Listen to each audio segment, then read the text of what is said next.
네, 안녕하세요. 네, 오늘은 23년 3월 12일 주일 설교에서 나눴던 내용을 이제 녹화로 다시 촬영하고 있습니다. 그날 주일에 녹화 기록을 못 해가지고요. 설교 영상을 다시 찍어야 되는 상황이 되었고, 좀 이야기를 천천히 나눠서 아예 그날 나눴던 이야기를 두 개로, 두 개 영상으로 쪼개서 나누고자 합니다. 첫 번째 이야기는 이제 사형리입니다. 이번 영상에서 나눌 주제의 제목은 이제 사형리를 왜 그만해야 하는가? 이제 요 이야기를 해볼 거고요.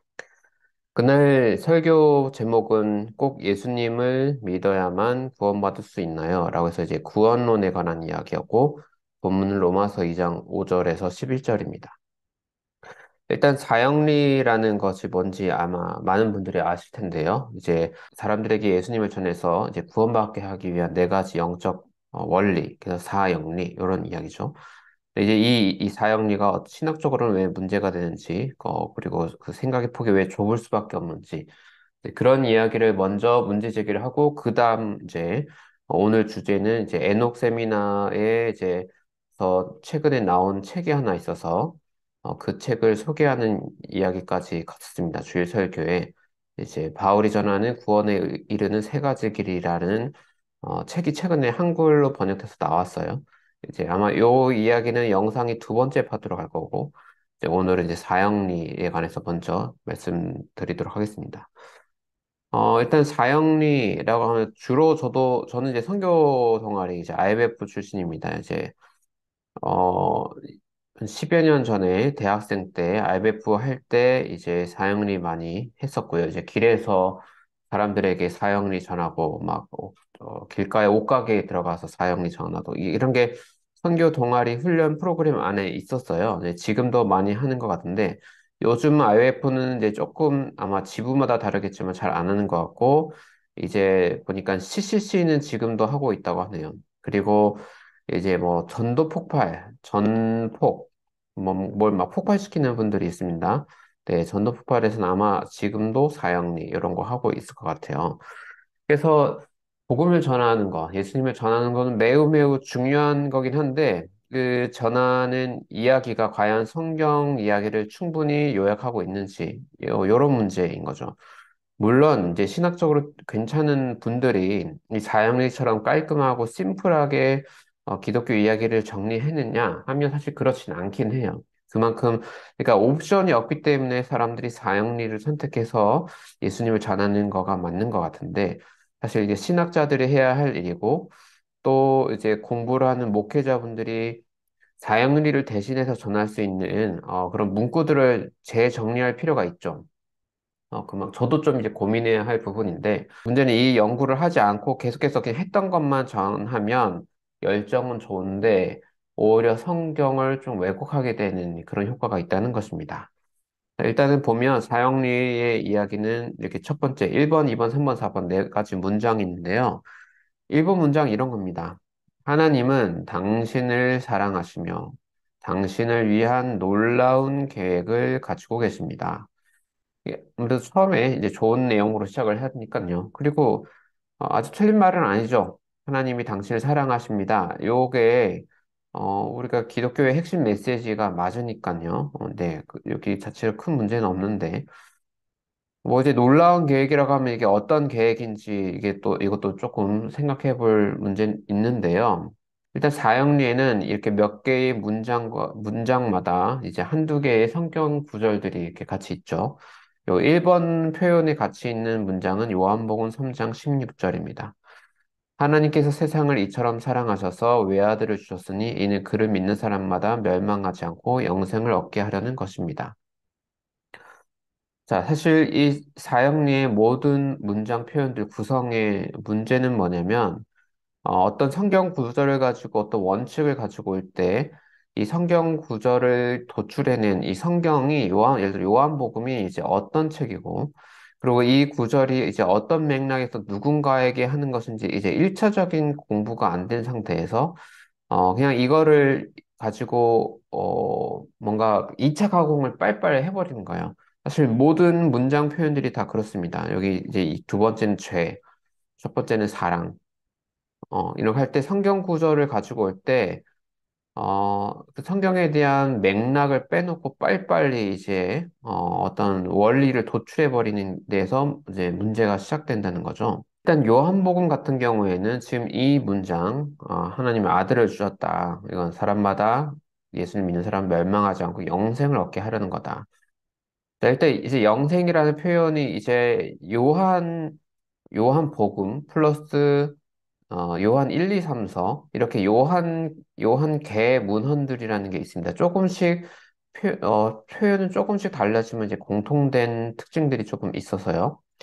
거기서 나오는 이제 영생이라는 표현은 예수님 안에서 거하는 거, 하나님 안에서 거하는 거, 하나님과 함께 사는 거, 하나님을 믿는 믿음으로 어떤 가치관의 변화가 있고, 그러한 삶을 이 땅에서 살아가는 걸 영생이라고 하게 되는데, 이제 자양리 같은 경우에는 영생을 조금 그런 성경적 맥락에서 사용하지 않는 게 조금 문제가 될 것 같고요. 요한복음은 일단 지금 이 이야기는 니고데모라는 유대인 학자에게 예수님이 하는 이야기인데 이제 이런 맥락은 아닙니다. 니고데모에게 예수님이 지금 저 믿는 영접 기도 하실래요? 자, 안 하면은 지옥 갑니다. 지옥 갈 거예요. 저 영접 기도 할 거예요. 자, 이런 맥락으로 하는 이야기는 이제 일단 아니라는 거죠. 예수님이 이제 니고데모는 예수님을 따르는 유대인 학자로서 좀 특별한 인물이고 예수님께서 니고데모에게 이제 여러 이야기를 하는 이야기인데 이게 1차적으로는 요한복음이나 이제 요한 1, 2, 3서도 마찬가지인데 1차적으로는 예수님에게 기원한 이야기일 수도 있고 2차적으로는 예수님의 기원한 이야기가 이제 1세기 말에 신앙 공동체에서 각색된 이야기일 수 있습니다. 이 두 가지 버전이 모두 가능하다는 것이죠. 특히 이제 마테마가 누가복음도 마찬가지지만 그것보다도 더 이제 요한복음, 마가복음, 마태복음, 누가복음과 함께 이제 요한복음은 조금 더 이렇게 조금 다층적으로 읽을 수 있어야 하는 거죠. 약간 이제 복음서 이야기가 신앙 고백문처럼 좀 더 각색된 버전이 요한복음이고요. 그래서 어떤 면에서는 신학책이기도 합니다. 그렇기 때문에 마테마가 누가복음에 대한 이해 없이 요한복음의 이야기를 가지고 와서 이렇게 명문화시켜서 하나의 법칙으로 만들어 보는 게 좀 위험할 수 있다는 것이죠. 니고데모와 예수님이 대화해서 지금 요한복음 3장 16절의 앞부분 14절 15절은 이런 얘기입니다. 모세가 광야에서 뱀을 든 것 같이 인자는 사람의 아들이고요. 인자도 들려야 한다. 그것을 믿는 사람마다 영생을 얻게 하려는 것. 이 영생도 천국 지옥 이야기가 아니라 물론 저는 천국 지옥의 가능성을 인정합니다만 이 요한복음 안에서의 영생은 예수님을 통해 하나님 안에 거하는 삶, 뭐 여러 가지 버전으로 그렇게 해석할 수 있습니다. 특별히 이런 인자라는 표현은 이제 고대 유대교 맥락에서 이게 어떻게 사용되었는지를 공부해야 되는 이제 단어입니다. 조금 공부가 필요한 단어여서요.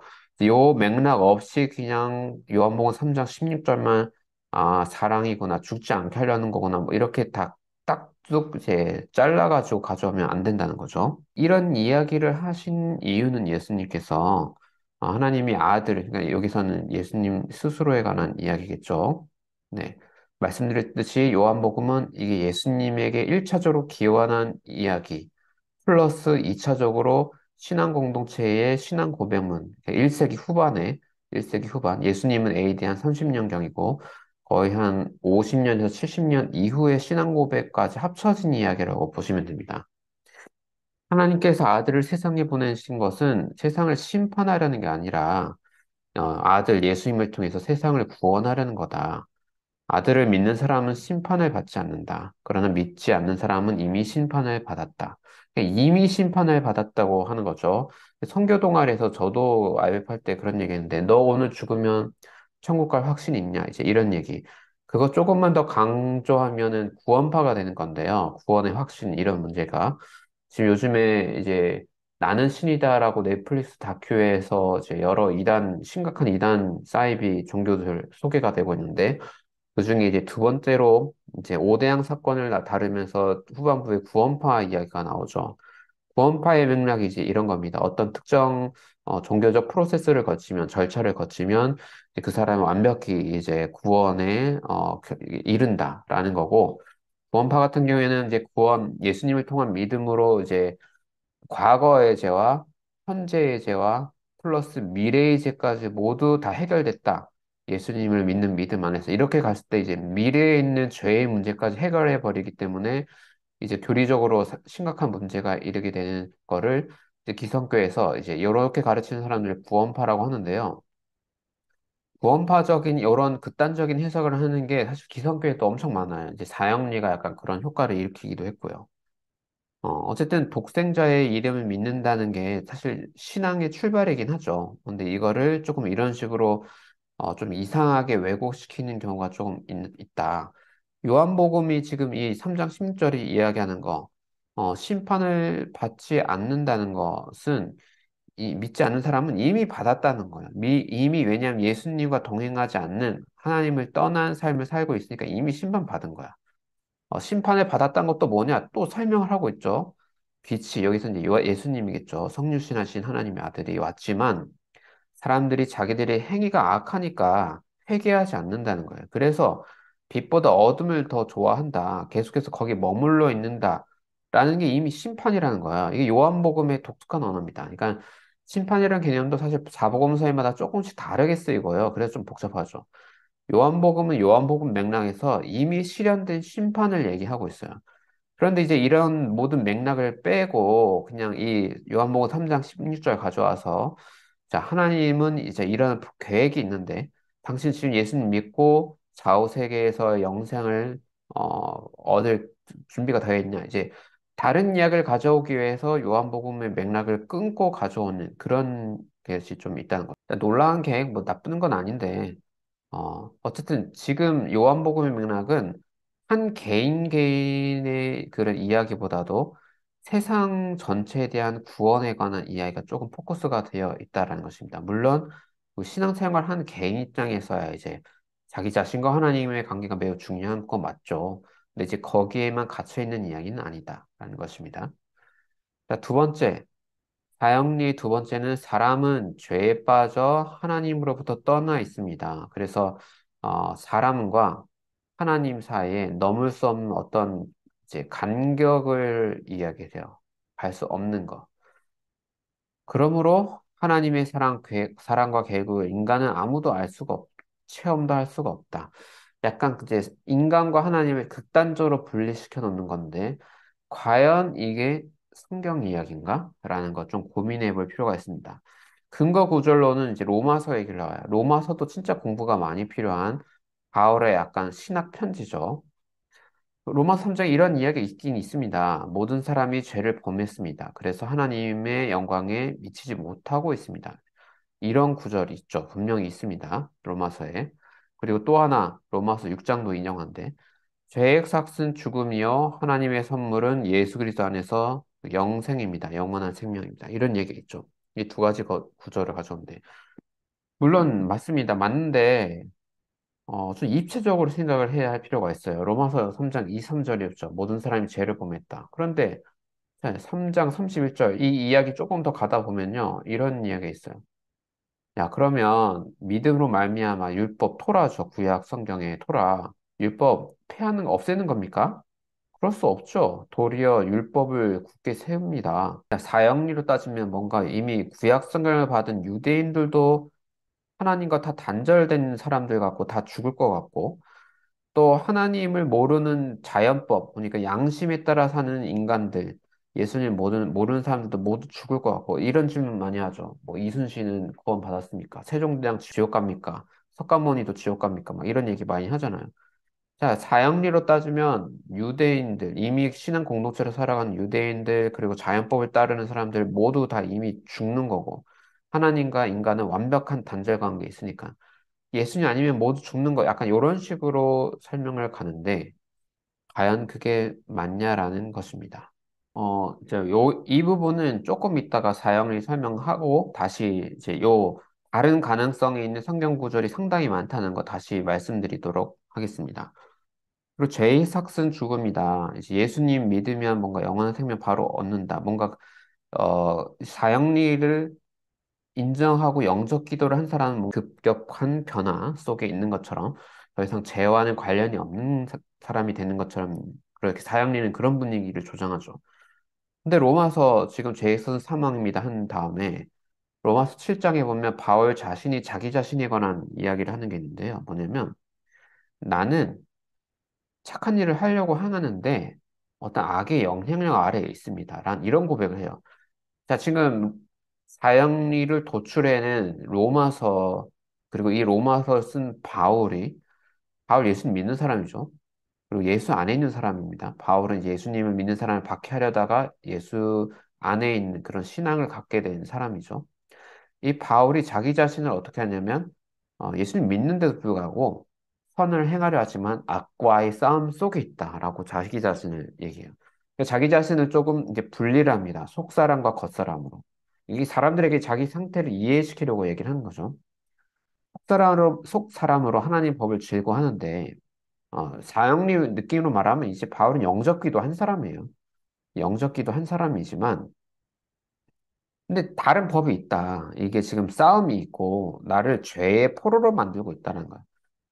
죄의 삭은 죽음인데, 이제 예수님 영접기도 하면 이제 이 죽음의 완전히 해방 이런 느낌이 아니라, 예수님 믿는 신앙을 살고 있지만 이 싸움은 계속된다는 느낌이에요. 그래서 바울이 나는 예수를 전하는 사람이지만 비참한 사람이기도 하다. 아직은 이 죽음의 힘이 내 몸 안에서 작동되고 있기 때문에. 예수님을 믿는 생명의 힘이 작동되기도 하고요. 예수를 믿는다니까. 그러니까 그리고 이거를 우리가 영생이라고 하는 거아니에요. 영생의 삶을 살고 있다는 거. 예수님을 믿기 때문에. 하지만 죽음의 힘도 같이 아직은 있는 거야. 어, 그렇기 때문에 이 싸움을 하고 있지만 그래도 건져주신 하나님께 감사드립니다. 마음으로는 하나님 범을 섬기고 있고, 그게 육신이라는 거는 그걸 아직 죽음의 싸움에서 자유롭지 않게 하는 어떤 한계점을 육신이라고 하는 거든. 몸 자체를 싫어한다는 게 아니라 상징적 표현입니다. 죄의 법을 섬기고 있구나. 그러니까 아직 복잡한 거죠. 예수를 믿었어? 그러면 이제 완전 천국 꼴인 이렇게 극단적인 이야기를 하는 게 아니라 이러한 이야기를 하고 있고 사실 이게 성경적인 영적 싸움의 원리죠. 영적 싸움이라는 게 그리고 이 영적 싸움이라는 거는 어떻게 보면 현대적으로 볼 때도 사람은 아직 완전하지 않다라는 얘기를 하고 있는 거예요. 완전한 건 아니에요. 예수를 믿어서 빛과 어둠의 싸움 안에 있어도 이 싸움은 계속된다라는 것이죠. 자, 그 다음에 사형리 세 번째는 예수 그리스도만이 죄를 해결할 수 있는 하나님의 유일한 길입니다. 당신은 그를 통하여 당신에 대한 하나님의 사랑과 계획을 알게 되고 체험하게 됩니다. 자, 예수님을 아니고서는 안 된다라는 겁니다. 근거 구절로는 로마서 5장 8절. 우리가 죄인 되었을 때 예수께서 우리를 위해 죽으셨다. 자기의 사랑을 확증하셨다. 실증하셨다. 그다음에 또 나오죠. 요한복음. 요한복음이 공부가 많이 필요한 책이라고 하는데 예수님이 난 길이다. 진리다. 생명이다. 나를 거치지 않고서는 아버지로 갈 수 없다. 자, 이런 이야기를 했는데 어떤 맥락을 상관없이, 그러니까 요한복음서의 맥락 상관없이, 로마서의 맥락 상관없이 그냥 예수님이 아니면 다 죽는 거야. 이렇게, 자, 과연 이게 성경적인 거냐? 그런 겁니다. 저도 목사니까 당연히 예수 그리스도를 통한 구원의 특별성, 우리 기독교 신앙의 특별한, 스페셜함을 당연히 인정하고요. 저도 사실 다른 종교보다 기독교의 특별함이 있다고 믿는 사람이에요. 이거를 굳이 얘기하면 이거 그럼 기독교 배타적인 종교냐 하면 자기가 믿는 종교에 특별함이 있다는 걸 믿는 거니까 사실 모든 종교는 배타성을 갖추고 있어야 된다 생각해요. 그런데 문제는 그겁니다. 과연 성경은 구원에 이르는 유일한 길, 예수님을 믿는 그것만이 유일한 길로 제안하고 있냐라는 건 다른 문제예요. 다른 옵션을 제안하지 않느냐, 성경이. 자, 이거는 조금 더 다시 생각해 볼 문제거든요. 이 요한복음은 이제 1세기 후반의 책이라고 보면, 혹은 2세기 초반으로 보는 사람도 있어요. 가해 사본은 이제 1세기의 글입니다. 이게 쿰란 사본에서 발견된. 그러니까 이런 이제 고대 문헌들을 토대로 1세기의 이 복음서와 바울의 편지 글들 이게 어떤 맥락에서 쓰여졌는 건지 이제 추적해내는 건데요. 왜냐하면 바울도 사실은 일단은 유대인이라는 겁니다. 바울도 바울도 일단 유대인이지만 예수님을 믿은 특별한 신앙인이죠.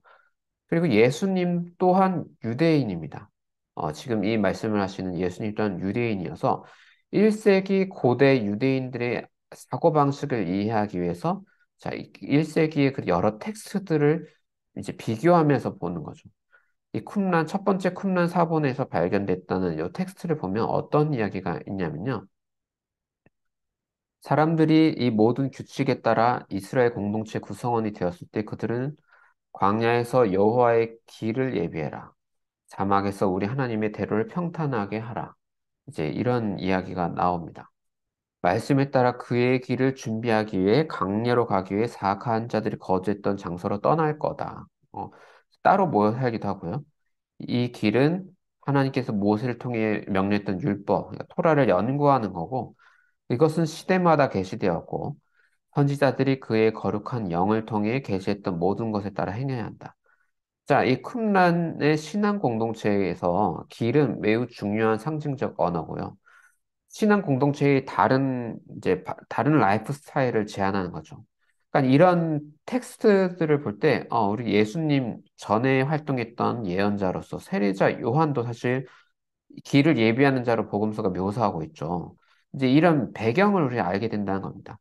그러면 나로 말미암지 않고는 다른 길이 없다, 다른 그 방법이 없다라고 하는 건 1세기 후반 신앙 공동체가 예수님이 이런 얘기를 직접 하셨을 수도 있고요, 분명히.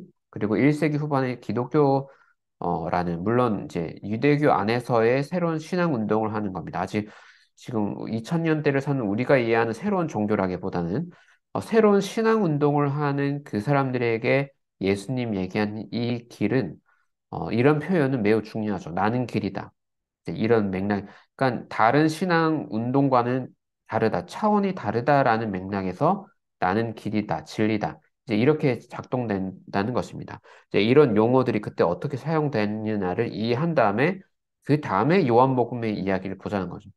이게 오늘 현대에서 다른 뭐 불교, 이슬람교 뭐 지금 이런 거 염두에 두고 쓴 구절이 아니라 그 당시에 왜 이런 표현들이 중요했는지를 이해해야 한다라는 것입니다. 그러면 이것도 다시 생각해 볼 거예요. 과연 유일한 길인가?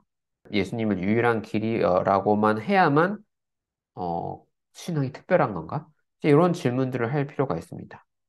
그리고 마지막 사형리의 마지막 단계. 우리는 개인적으로 예수 그리스도를 나의 구주 주인, 나의 하나님으로 영접해야 합니다. 자, 예수님을 어, 나의 하나님으로 영접하는 게 과연 신학적으로 맞는 건가? 요한복음에 그런 하나님이라고 하는 표현이 나오긴 합니다. 이제 그 맥락의 사건인데, 과연 성경 전체적으로 그러게 맞나라고 하면 사실 신학적으로 좋은 문장은 아니에요. 그리고 영접이라는 걸 사형리에서는 어떤 느낌으로 가냐면, 이 4단계 문장 끝나면 영접 기도가 나와요. 예수님을 나의 구주로 인정합니다. 어쩌고저쩌고 점점점 아멘 이렇게 하면 이제 너 구원 받았어. 이제 약간 이렇게 서로 박수 쳐주는 그렇게 되는 건데 과연 신앙이라는 걸 이런 식으로 이해하고 있었을까? 구약 성경의 신앙과 이제 신약 성경의 복음서 바울서 신에 있는 신약 성경의 신앙 그래서 1세기 신앙 공동체가 과연 사형리 메커니즘으로 이해를 하고 있었을까? 이거 조금 다른 문제입니다. 이렇게 영접 기도를 하면 뭔가 특별한 효과가 있는 것처럼 하는데 과연 그럴까라는 걸 생각해 봐야 하는 거죠. 요한복음 이제 근거 구절로 영접 기도의 근거 구절로 요한복음 1장 12절. 이 이름을 믿는 사람에게는 자녀가 되는 특권을 줬다. 이렇게 나오는데요. 요한복음 1장 13절 그 다음 구절 뭐냐면 왜 이 예수님을 이름 믿는 게 어떤 맥락이냐면 이건 뭐 유대인들 혈통일 수도 있고, 사회적 신분일 수도 있고, 뭐 이런 세팅해 놓은 그런 기준이 아니라 예수님 이름을 믿는다는 거는 또 다른 하나님으로부터 기인하는 새로운 기준, 신앙 공동체의 새로운 기준을 제안한다는 거지.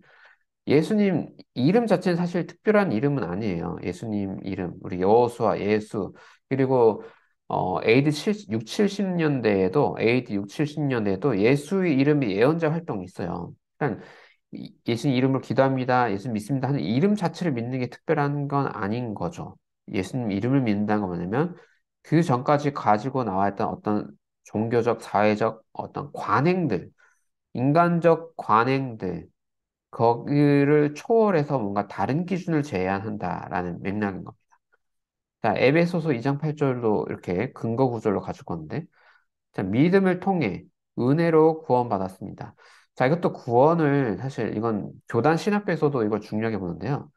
믿음과 은혜가 같이 작동돼요. 믿음을 통해 은혜로 구원받는다는 거. 그리고 이 은혜라는 것도 사실 조금 복잡한 얘기일 수 있는데, 1세기 시대의 은혜 개념과 1500년대 종교개혁 시대에 우리가 이제 카톨릭이 반대해서 은혜로 구원받는 거 할 때 은혜, 그때 사용됐던 은혜 개념과 1세기 은혜 개념 좀 차이가 있습니다. 현대 신학에서는 이제 이런 고민들을 하는 거죠. 근데 어쨌든, 이거 여러분에게서 난 거 아닙니다. 하나님의 선물입니다. 선물이라는 개념도 오늘날 현대 개념과 고대 개념 조금 다 다르고요. 자, 행위에서 난 거 아닙니다. 자, 이렇게 돼버리니까 마치 입으로 영접 기도해서 예수님 믿으면 다 끝나는 것처럼 얘기하지만, 자, 에베소서 2장 9절 다음 10절 바로 보면, 자, 행위에서 난 거 아닌 건 맞긴 한데, 이런 신앙을 얘기하는 이유는 선한 일을 하게 하려는 거야. 하나님께서 예수 안에 우리를 있게 한다는 건 뭔가 하나님의 일을, 선한 일을 하려고 한다는 거죠. 물론 사이비 종교처럼 막 어떤 이상한 교주가 시키는 일을 하자는 게 아니라 각자 안에서 역사하시는 예수님을 통해 우리가 어떤 일들을, 어떤 행동들을 하면 좋을지를 이제 고민하게 되는 거고, 그런 과정 자체를 우리는 영생이라고 보는 거예요. 일단 우리 천국 끝났어. 천국 티켓 끝. 자, 이제 그다음 어떻게 뭐 행동을 하든 말든 된 거야. 구원받은 거야. 이런 개념이 아니라는 거죠. 이런 새로운 룰로, 새로운 규칙으로의 초대이기 때문에 행위에서 난 거가 아니라는 얘기지. 신앙이 어떤 액팅, 활동이 아닌 거다라고 하면 안 된다는 겁니다.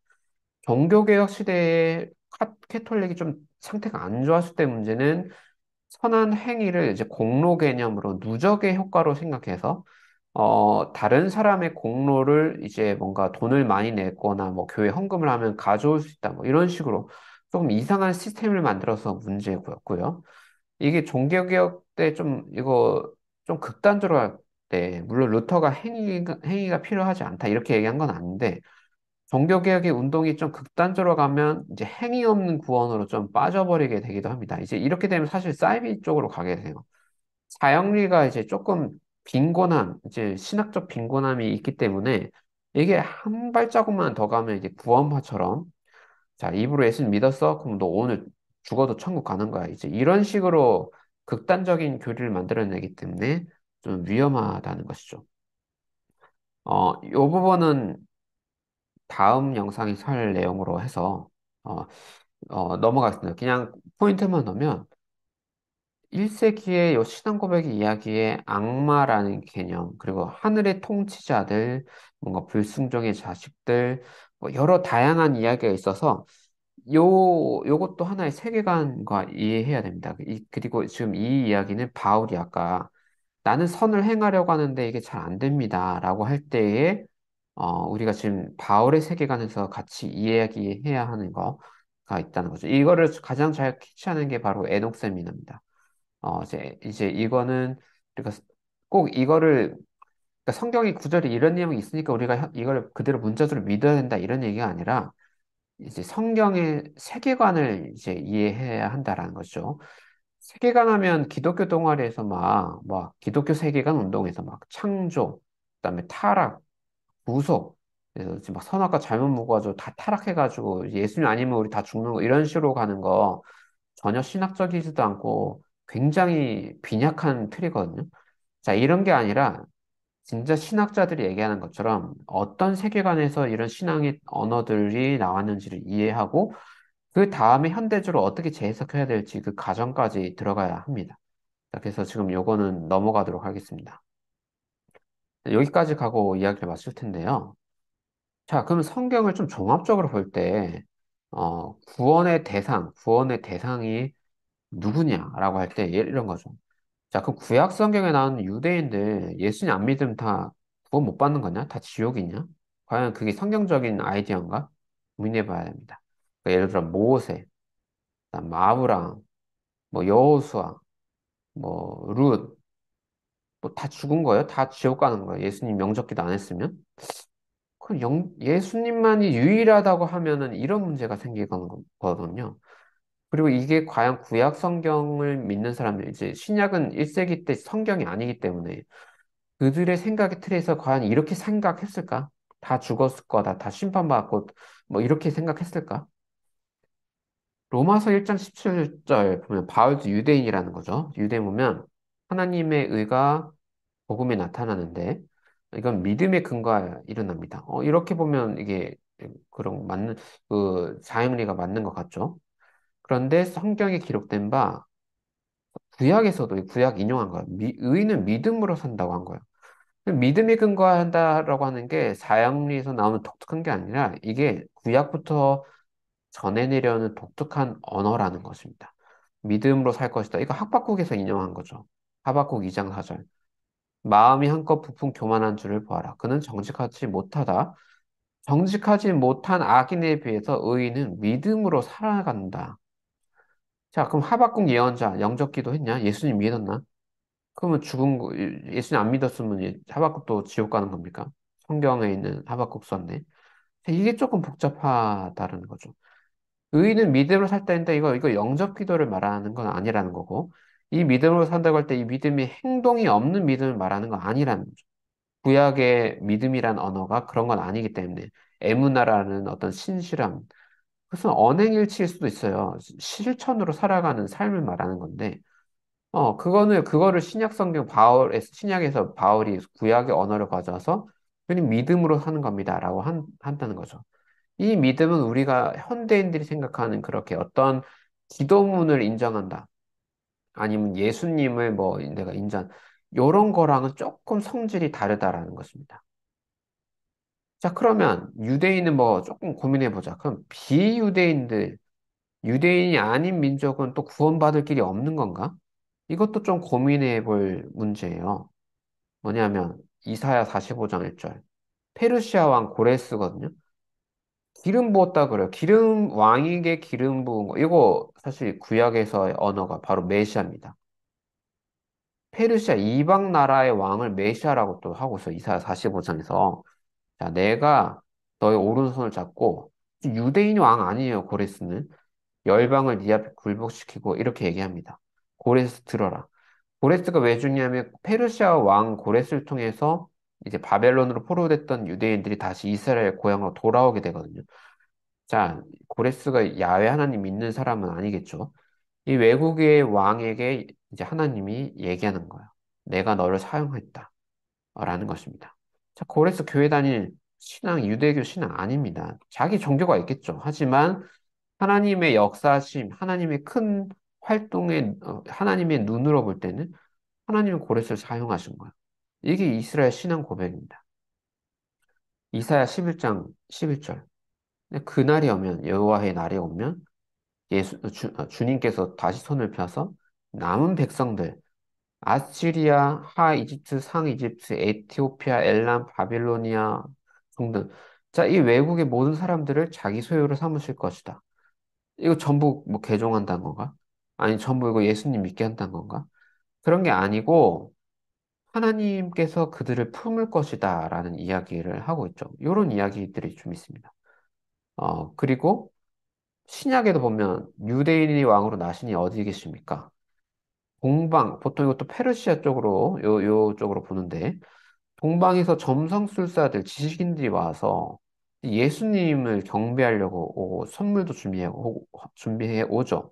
그런데 오히려 유대인 지도자들은 아기 예수를 핍박하려고 하고 있고, 오히려 외국인들은 예수님을 믿는 신앙의 본을 보이려고 하고 있고, 이제 요게 차이가 있는 거예요. 그러니 동방에서 온 사람들, 요 사람들 다 지옥 갔냐? 물론 이 마태복음의 이 예수님의 어린 시절의 이야기는 신학적 사파다. 뭐 이렇게 해석할 수도 있습니다. 마가복음에 먼저 쓰여진 마가복음에 이런 예 없으니까.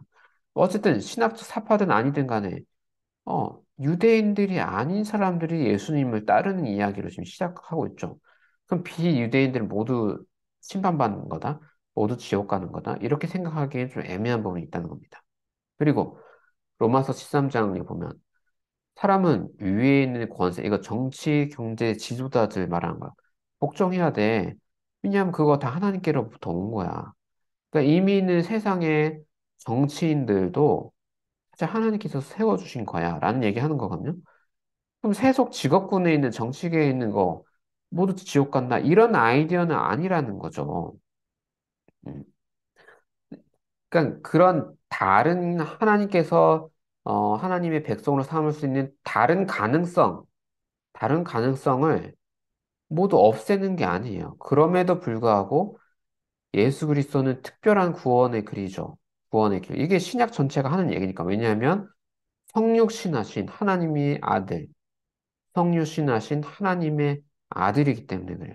하나님과 본체, 하나님과 동일한 존재라는 거 아닙니다. 하나님과 닮은 어떤 신성의 존재, 구원의 존재로 성육신했기 때문에 아주 아주 특별한 구원의 길이 마련되었다라고 하는 거죠.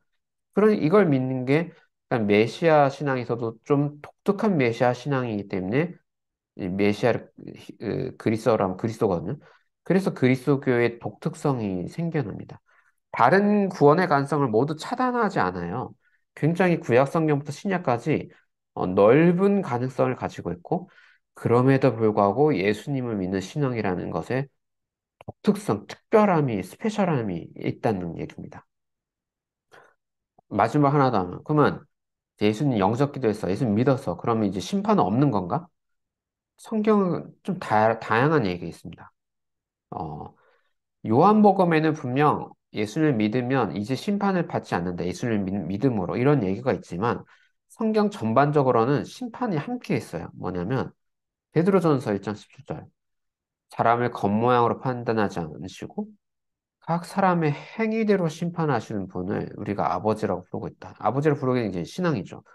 그러니까 두려운 마음으로 살아야 돼. 예수님을 믿는 사람들도 심판을 피할 수는 없기 때문에 이런 얘기가 있습니다. 자, 요한복음 5장에 보면 선한 일을 한 사람은 부활하여 생명을 얻는다. 지금 예수님과 동행하는 영생을 살면서 플러스 죽음 이후에 새로운 가능성 다 같이 얘기해요. 악한 일을 한 사람은 아까 심판을 현재적인 걸로 얘기하는 부분이 있었죠. 자, 요한복음 3장에 보면은 자, 믿지 않는 사람은 심판을 받았다. 독생자 이름을 믿지 않았기 때문에 심판을 받았다는 거는 그들이 자기 행위가 악한 행위만 계속하고 있고 어둠을 좋아한다. 예수님이 왔음에도 예수님을 거절하고 어둠 속에 있는 거가 심판을 받았다는 거다. 라는 현재적 심판을 얘기하면서도 동시에 요한복음 5장 조금 그 뒤에 보면 이런 이야기가 또 있는 거야. 어, 부활하여 심판을 받는다. 미래적 심판도 같이 씁니다. 그러니까 요한복음 조금 공부가 필요한 얘기인 거죠. 현재의 구원과 미래의 구원도 같이 있고, 그다음에 현재의 심판과 미래의 심판도 같이 있습니다. 현재의 심판, 미래의 심판도 같이 있는 거죠. 악한 일을 한 사람도 사실 일단 부활을 시키고, 그 다음에 다시 결산을 한다. 이런 이야기 있는 거예요. 5장 30절에 보면, 나는 아무것도 내 마음대로 할 수 없다. 나는 아버지께서 하라는 대로 지금 심판을 한다. 현재적. 내 심판이 올바른 이유는 아버지 뜻대로 심판하기 때문에, 나를 보내신 분의 뜻대로 하기 때문에, 자, 그러니까 현재성과 미래성이 복합적으로 같이 있고, 지금 이미 심판받은 것도 있지만, 언젠가 사후에 새로운 심판의 개념도 같이 있습니다. 이런 심판의 개념이 극단적으로 없앨게는 게 이제 구원파의 문제가 되죠. 예수님 믿어서 다 끝나서 예수님의 죽음과 부활은 엄청난 거라서 이미 그거 믿으면 모든 게 청산되는 거야. 이런 식으로 극단적으로 하는 거가 사실 심각한 이단 사이비 종교, 이제 사실 이단 사이비라는 말을 좀 쓰기는 애매하지만 어쨌든 그 인간의 어떤 윤리적인 실천을 무너뜨리는 상당히 이제 왜곡된 결론을 가지고 올 수 있는 그런 길로 가게 됩니다. 성경에 있는 여러 심판의 언어들을 모두 삭제시키기 때문에 이제 좀 문제가 있는 거죠. 물론 이 심판이 어떤 거냐라는 건 우리가 겸허하게 상상해야 되는 거예요. 이걸 또 구체적으로 막, 뭐, 주일에 교회 몇 번 갔냐, 뭐 이런 식으로 가면 안 되겠죠. 그러면 안 되는 거고, 어쨌든 우리는 겸허하게 하나님 앞에 어, 이제 그 서게 되는 날이 있다. 이런 어느 정도의 신앙으로 인한 예수님 믿음으로 인한 신앙의 안정성과 언젠가의 심판을 받을 또 지금과 미래의 심판 함께 있을 그런 두려움이 같이 있는 게 신앙적인 거라는 거죠. 성경이 말하는 복합성. 근데 이 사형리라는 것은 자, 영적 기도 빨리 한 다음에 이제 뭔가 자꾸 끝내려고 하는 좀 그런 문제, 그리고 구원을 굉장히 좁게 보고 배타적으로 보고 다른 가능성에 있는 성경 구절을 모두 없애버리는 그래서 조금 이제 문제가 된다는 것입니다. 자, 사형리에 관한 이야기가 이제 이 영상의 일부고요. 2부. 자, 이제 신학적으로는 어떤 다른 상상력을 가질 수 있는지는 2부 영상으로 나중에 다시 촬영을 하도록 하겠습니다. 일단 오늘은 여기까지 하겠습니다. 감사합니다.